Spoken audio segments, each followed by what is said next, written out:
Hello everyone, my name is Tiffany and this is my channel, Who's Your Handmade. Thank you so much for stopping by today.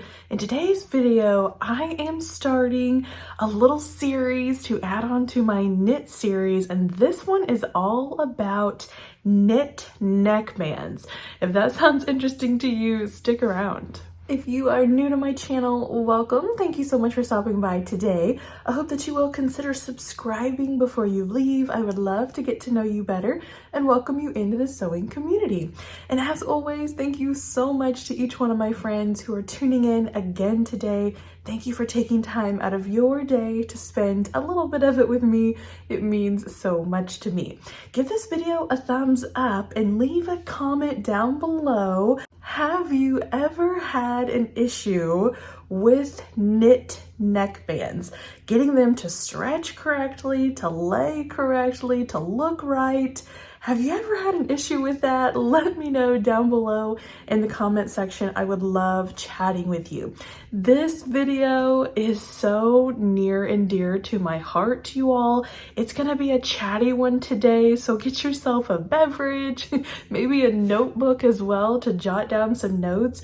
I'm gonna be talking to you today about my best tips for neckbands. And then in the next videos, maybe a couple of videos, we're going to be doing neckbands together. I'm gonna take you along and we're going to do an actual neckband, attach it to a garment together. This video series is what I needed from YouTube 2 or so years ago when I was starting my journey with knit fabric. I was literally crying, begging for help, looking anywhere for assistance, especially here on YouTube, with those knit neckbands. What was I doing wrong? How could I get it to lay flat? Why was it not stretching correctly? So here I am today to try to bring some of that information to you. Definitely subscribe if you have not done so already. Like I said, the next couple videos are going to be us actually sewing. Today is chatting. If you don't care about the chatting and care to learn about my tips and tricks, you can skip today's video and tune in next month or whenever I get to part 2 of this knit neckband series. But today, tips and tricks, what I've learned, I've jotted them down for you guys, and that's what we're gonna hit today. So let's get started. The first thing I wanna go over with you all is types of fabric that I like for knit neckbands and some that I don't really care for. So when you get started with knit fabric, you think all of it stretches the same. No, it does not. And even the fabric that you could use for the body of the garment stretches differently than what you might require for the neckband. So let me show you what I love. I love a rib knit fabric. Rib knit does so well for neckbands. I actually like wearing it for garments as well, but particularly for neckbands, it has a perfect stretch in it for knit neckbands, for placement, for putting them into the garment, and for wearing them. They stretch really well over your head and then go back to their original shape once you get your garment on. This is some great quality rib knit that I use from Hobby Lobby. This is one of their blue colors. Hobby Lobby carries a lot of colors in this rib knit line. I have all of the colors because I love it so much, and I really tend to use this kind of ribbing a lot for neckbands for Addie's clothes, for her PJs or her little dresses. I'm gonna try to coordinate and use this kind of rib knit. Another kind of rib knit that I am really excited to use is this tube style ribbing. My dear friend Kathy gifted this to me. So this is a tube style ribbing, and I'm really excited to use this as well. Again, it's great for neckbands or cuffs.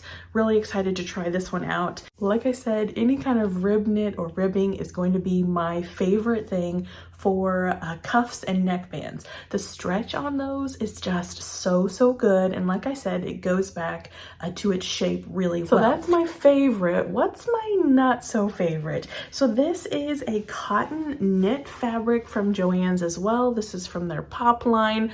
I like using this for Addie's clothes. It's cool, it's comfortable, and it really does make great garments. However, it's a little bit tricky when you go to use this for neckbands. Not only does the cotton in it not lend itself to stretching very well, it actually curls up. This jersey curls when you stretch it. So as you're stretching your neckband to fit your neckline, your fabric is curling as well and adding just another layer of difficulty to your neckband. So I try to avoid using this kind of cotton fabric for neckbands. It's definitely doable. I have found that if I use a little spray starch on my neckband, if I'm using this cotton fabric, it does help it become a little bit more user-friendly. Still, I try to avoid this. So those are just my preferences. Maybe you have some great experience with using cotton knit for your neckbands. Just all depends on what you want to use. I would for sure suggest using something like a rib knit or something very stretchy and usable, user-friendly if you're just learning. If you're just learning to attach those neckbands, definitely get you something that has a lot of stretch. It's going to be a little bit easier to learn that way. My next tip is to not trust this thing.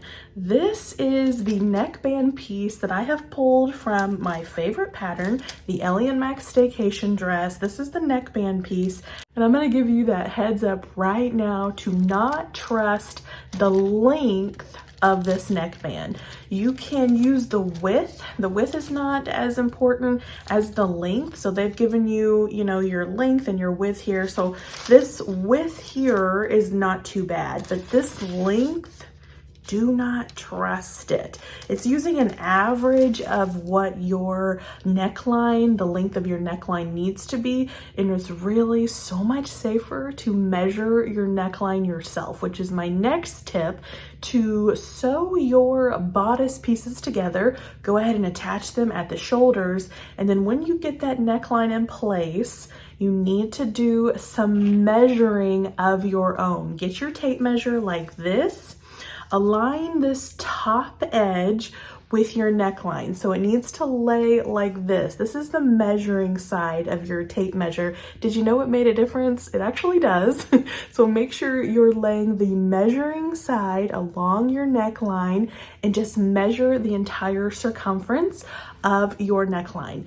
Don't trust the measurements that they're going off of this. I can't tell you how many times that I have cried over using a neckband piece that was given in the pattern as opposed to taking the 2 extra seconds to measure for myself, measuring like this for myself and making my own calculations for my own neckband. So when you get the circumference of your neckline, that will give you a number, maybe 24, maybe 34, depends on what kind of fabric you've used and what kind of seam allowance and how big the neck has been drafted on that pattern. It all depends on a ton of different variables, but when you get that number, you take it times a percentage to get the length of this neckband. Now I tend to only use 0.8. So if this was a 24-inch neckline, I would take 24 times 0.8.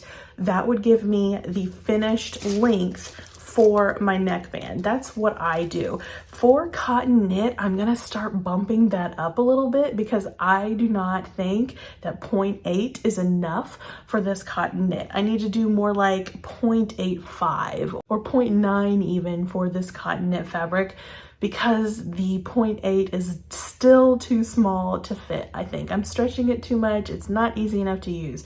So what you want to do is take your measurement, your circumference, times 0.8 for something really stretchy like this rib knit. 0.8 works really well for rib knit, or you can go up if your fabric is not quite as stretchy, and that's the number that you use for your neckline. Now you can get kind of fiddly with seam allowance if you want to add in your your seam allowance to that number, you can. I personally don't add in the seam allowance and it still works out okay, but my bottom line is don't trust this guy. Measure for yourself and figure out your own neckline. Now, in the next couple videos in this series, I'm gonna be doing this step with you, so if you're still kind of confused about how to do this measuring, subscribe, come along with the journey, and I will take you through those steps when we're actually sewing a neckband. My next tip for neckbands is to pre-iron your neckband in half. Some patterns have you do this and some do not. It's really, really helpful to take your neckband piece over to the iron, go ahead and fold it in half like this, and pre-press it. Get yourself a memory line for the middle there. That really does help when you go to fold it in half and attach it to your neckline. So before you attach it into a loop like this, make sure you take it to the iron, test your fabric first, of course, when you're using knit fabric. Test your fabric first, and then go ahead and fold it in half and press it, pre-press it. Make that memory line. That will help you a lot. The next tip that I have for you is probably the most important. This was the hardest for me to understand when I was doing anything with a neckline, and that is quartering your neckband and your neckline correctly. Emphasis on correctly. There is a way to correctly quarter your neckline. Your shoulder seams are not, in almost every single case, a quarter of your shirt. Those shoulder seams are gonna mess you up almost every single time. Sometimes in children's clothes, you can use the seam line on the shoulders for a quarter point, but I'm telling you right now, if you're relying on those shoulders to always be quarter points for you, you're not going to get a beautiful looking neckband. You do use these seams to help you find those, but they are not a quarter point. I'm not going to quarter a shirt with you today. I'm gonna wait and do that when we sew one. If you're in a rush to learn how to quarter correctly, you don't wanna wait till my next video, definitely YouTube how to quarter a shirt. I will try to link a video down below that really helped me learn how to do it. I believe it's Diana with Ellie and Mac. She's showing you how to quarter a neckline. That is so instrumental in getting the correct stretch all the way around your shirt. I honestly cannot tell you how many times I have cried over a neckband because the front looks really good, it's stretched nicely, and then the back is gaping, it's yawning out, it's poofing out, it's not stretched correctly, it's not laying on my back right. Just a mess, absolute a mess. So quartering correctly is one of the biggest milestones in getting a beautiful looking neckband. At this stage in my neckband game, I am getting a little bit more comfortable with attaching a neckband on my serger. I'm doing that a lot for Addie's clothes, working out really well. However, if you are brand new to knit garments or sewing with knits or attaching neckbands, I would suggest not using your serger and using your sewing machine, your regular sewing machine, the zigzag stitch. Put your walking foot on there if you have one. Use your regular sewing machine and just wait for the serger. You can finish your seams with the serger after you get your neckband on, but hold off on actually attaching the neckband with your serger.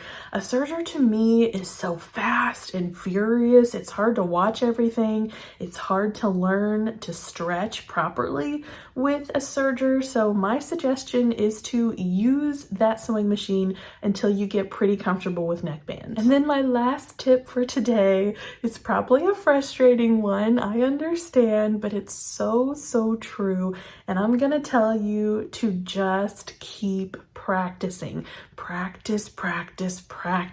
It's not gonna make perfect. I don't really like that adage that practice makes perfect. Practice makes better. Repetition helps you. If you're doing something over and over again, you can start to see patterns of what's not working, or, oh yeah, I did like that, I'm gonna start using that more often. Just do it. Get in there, get you some practice fabric, use some fabric that's not super expensive or not precious to you, and just practice. Practicing has helped me so much in learning techniques that work for me, ways that I can use my own sewing machine. Every sewing machine has its own quirks. You're going to learn on yours what yours likes to do with neckbands. There's just so much to be learned by doing something over and over again and practicing. Okay, so those are my tips for today. Like I said, this was going to be a chatty video, so stay tuned for those actual sewing videos. I might end up doing a sewing machine attachment of a neckband and a serger attachment. Let me know what you need down below in the comment section. You all, this video is for you. I wish I had found this when I was brand new with knit fabric, when I was just learning how to put these neckbands on. I wish this was out there. I just couldn't find it anywhere. I had to piece part all of my education. So I'm putting it into one series for you guys. So let me know down below in the comment section what questions you have, what issues you're coming up with. I'm not saying I can answer everything. I'm not an expert. I do have quite a bit of experience just from practicing. There might be someone down below in the comment section that can answer your question if I cannot do that. But like I said, leave those down below. Don't be scared to ask questions and discuss your issues. It's a safe space for you, and this video series is for you guys. Thank you so much for watching, everyone. I will see you in the next video. Take care. Bye-bye.